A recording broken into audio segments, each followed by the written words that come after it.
অনেক স্যার ফিল্ডে গেছে স্যার আমাদের স্যার ফিল্ডে গেছে হ্যাঁ উনি ফিল্ডে।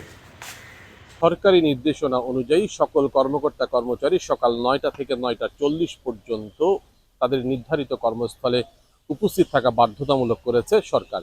যদিও বা সেই নির্দেশনা অমান্য করে চলছে রাঙামাটি বন বিভাগের কিছু কর্মকর্তা এবং কর্মচারী। আমরা আজকে সকালবেলা রাঙামাটি বন বিভাগের বিভিন্ন দপ্তর ঘুরে দেখেছি, সেখানে অধিকাংশ কর্মচারী উপস্থিত থাকলেও কিছু কর্মকর্তা সহ কর্মচারীরা অনুপস্থিত ছিলেন, সেটিও দেখা গিয়েছে। শুধু কর্মচারীরা উপস্থিত ছিল বিষয়টি তেমনটি নয়, খোদ বন বিভাগের বেশ কিছু কর্মকর্তাও অনুপস্থিত ছিল। দক্ষিণ বন বিভাগের যিনি বন সংরক্ষক কর্মকর্তা আছেন তাকেও আমরা তার কর্মস্থলে গিয়ে তাকে আমরা পাইনি। এবং একই সাথে আমরা যে জুম নিয়ন্ত্রকের কার্যালয়ের যিনি বন সংরক্ষক আছেন তাকেও খোঁজ করতে গিয়ে আমরা দেখেছি সেখানেও তিনি উপস্থিত ছিলেন না। উনি ঢাকা গেছে, স্যার ফিল্ডে আছে। হ্যাঁ উনি ফিল্ডে।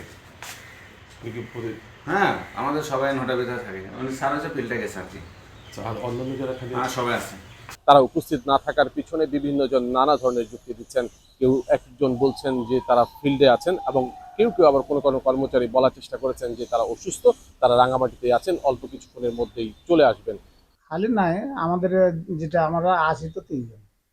হ্যাঁ, একজন গেছে ঢাকা, আর একজন ছুটি নিয়ে গেছে বাড়ি। এভাবে সরকারি নিয়ম না মানার প্রতিযোগিতায় নেমেছে বন বিভাগের কর্মকর্তারা।